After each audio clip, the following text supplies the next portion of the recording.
So in this video, we are going to solve the previous year question paper of your National Forensic Science University for your M.phil Clinical Psychology examination of the year 2023.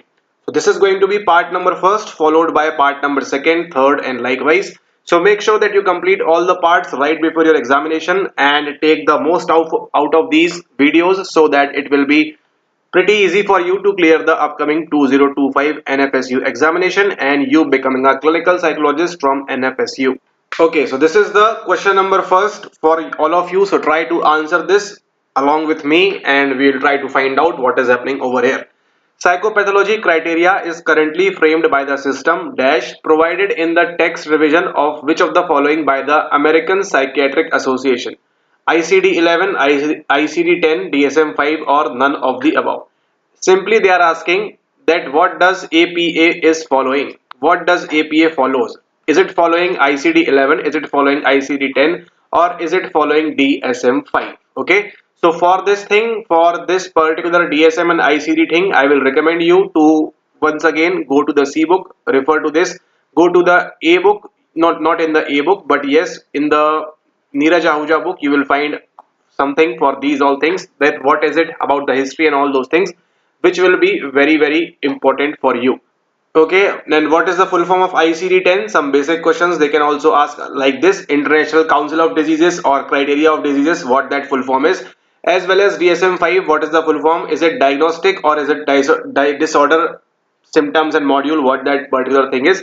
So make sure that from the very basic you also need to know the full form. Okay, sometimes they can also trick you by just simply asking the full form as well, and in the examination hall you might miss on that as well. Okay, so what is APA following? APA is following your DSM-5. Okay, not the ICD-10, 11 they follow. It is for the international thing, ICD 11, 10, and DSM-5 is solely for your APA.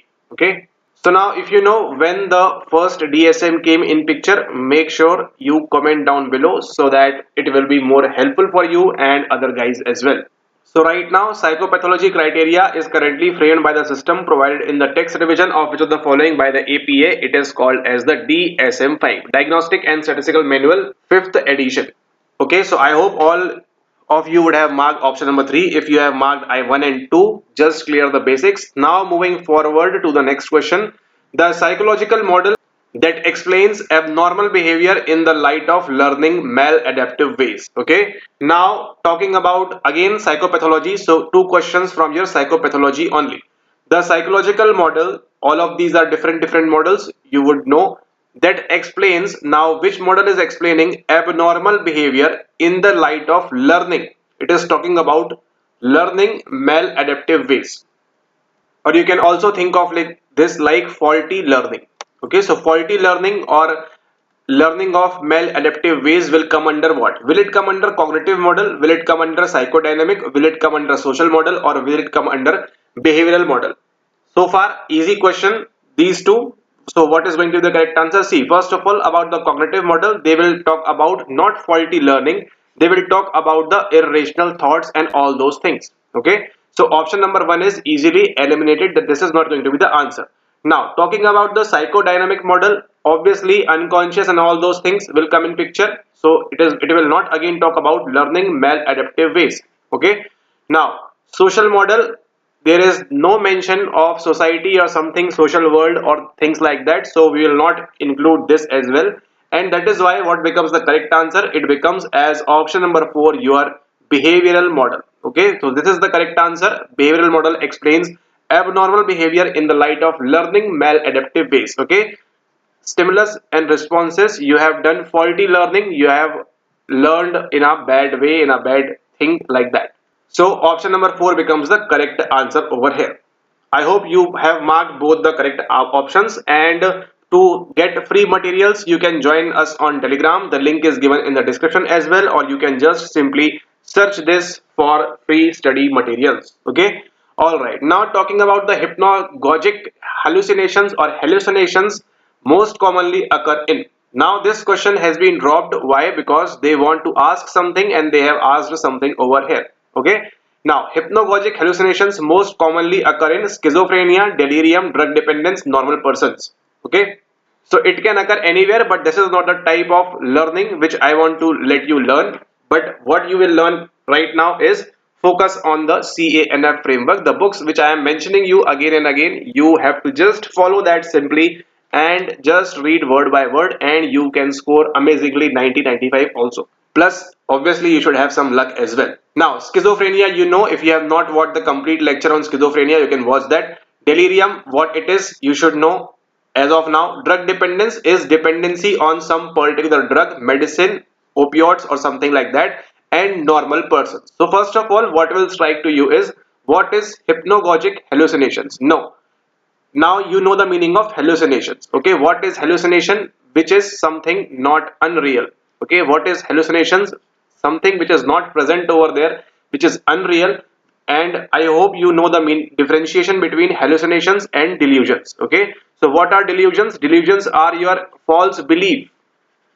Okay, and you have, if you have not watched the movie a good man, no, not good man, a Beautiful Mind, I will recommend you highly to watch this movie once, and you will, in your entire life, you will never forget what is schizophrenia and how real I mean how real it can be. Okay, to learn about schizophrenia for your entire life and to make it to your LTM, STM, autobiographical memory, photographic memory, whatever memory you want to frame, you want to prepare, just watch this movie once, A Beautiful Mind, and I would tell you it is approximately 2 hour 20 minutes movie, but even 1 hour, the climax scene, it's done. You will never forget what schizophrenia is, how real delusions can be, and how real hallucinations can be. Okay, now hallucination is what? It is your something which is unreal, which is not present over there. It can be tactile. See, they have mentioned over here as well, tactile hallucinations. Okay, but most commonly in schizophrenics, what we will find auditory hallucinations. It can be visual, it can happen in any senses. Okay, now you know the meaning of hallucinations, that's something which is not over there.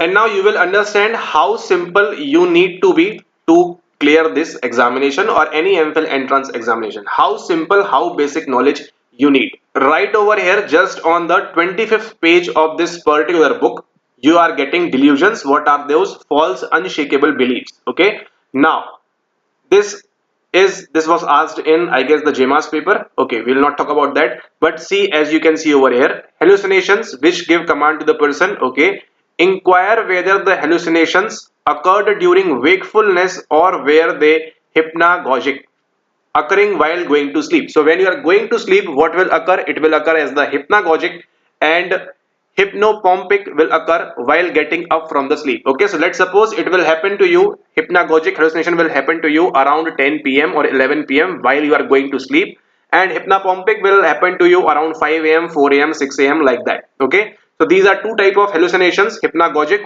occurring while going to sleep. When you are going to sleep, it will occur then, and hypnopompic will occur while you are getting up from the sleep. So from where you can learn all this in detail? Obviously, this particular book which has been shared to you in the CMP plan. Now, what they are asking hypnagogic hallucinations. Now you know when a person is going to sleep, it is going to occur. Most commonly occur in schizophrenics, delirium, drug dependence, and normal persons. Okay, so this question was dropped, but the point is covered over here.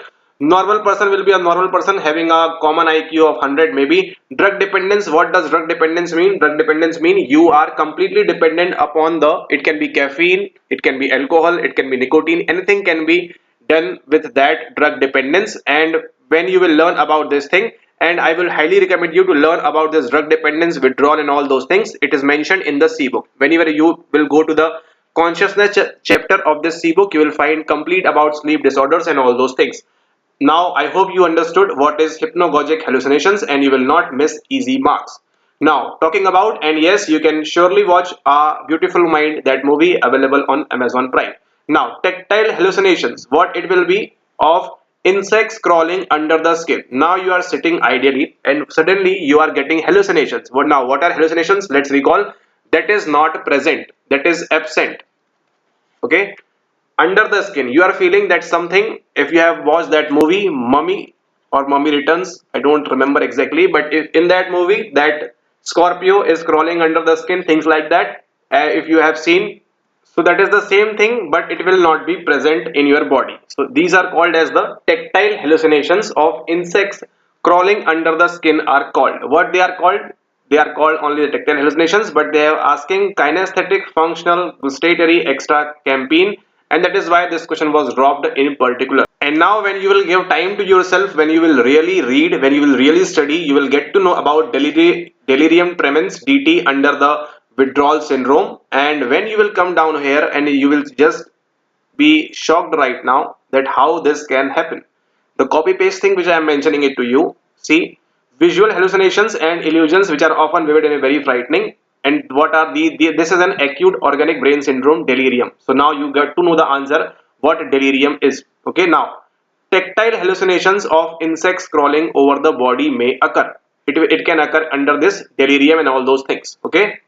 So what is the point over here? If you have read repeatedly these 200 pages, you can solve these questions easily, that what they are trying you to say. And this question was dropped, so we will just not simply waste time over here. Because they have not mentioned anything what is tactile hallucinations are called as. Okay. So they have missed in this particular option, they have put functional. Instead, if they would have put formication, then this would have been the correct answer. Okay, so tactile hallucinations of insects crawling under the skin are called as formication. Okay, not gustatory, not kinesthetic, and not the extra campaign as well. Now let's move forward to the next question. Psychopathology, we are following again one question from your psychopathology. Avoid speaking in public for fear of being evaluated could be a symptom of. So what this can be? It is an easy one once again. Will it happen in panic disorder? No. In simple phobia? No. In agoraphobia? No. What is agoraphobia? Try to find out, comment down below, and we will find out in the next video what is the agoraphobia. Okay, and social phobia is the correct answer over here. What you are doing over here is you are avoiding speaking in public for fear of being evaluated could be a symptom of. It is a symptom of what? It is a symptom of your social phobia. And see, as you can see right now on your screen, social phobia. This is an example of irrational fear of activities or social interaction characterized by an irrational fear of performing activities in the presence of other people or interacting with the others. Okay, so this is called as a social phobia, and that is why we are answering this particular question as option number 4. And when you will read more, you will find this thing: eating in company of others or public speaking, public performances, on stage, participating in groups, writing in public, speaking to strangers, dating. Okay, why? Speaking to authority figures and urinating in a public lavatory. Shy bladder, this particular thing, you need to remember this shy bladder. Okay, it can come up again. I mean not again, but it can come sometimes about shy bladder, and you will be wondering what is happening over. It is a form of your social phobia where urinating in a public lavatory is not that much easy. Okay, so what is the correct answer over here? It is social phobia, and to read about agoraphobia, you can refer to that particular book. Moving forward, disorders consist of physical pain without any physical pathology. Okay, so what it is happening to you, you are sitting watching this video ideally, and suddenly you are feeling that okay, there is something, this is giving you pain in your elbow, maybe in your legs, knee, maybe in your, maybe the shoulder area, whatever that region is. Disorder consists of physical pain. You are having a physical pain without any physical pathology. There is no, you went for checkup to the doctor and he is telling you, you are just okay, my friend. Why you need to worry? So what is this? This is a pain disorder? No. Dissociative? No, there is no dissociation is happening.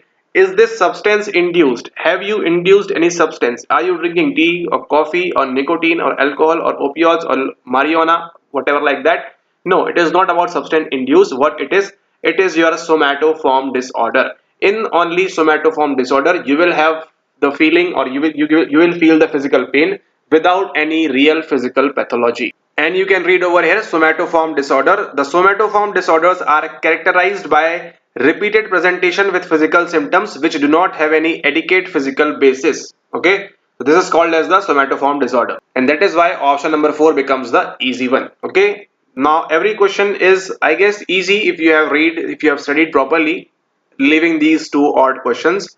But if you will know about hypnagogic, you can take chances and you will be having a good edge as compared to others. Now see, for this particular thing, even if you have not studied, but you are watching this video from 0 to till here, I mean from the 0 minute 0 second, You will be able to answer this. Okay, now what is this written? Unshakable false belief. What you need to remember, we have just differentiated between hallucinations and delusions. What are hallucinations? Those are unreal. We have not talked about beliefs in that particular situation, so hallucination will get eliminated.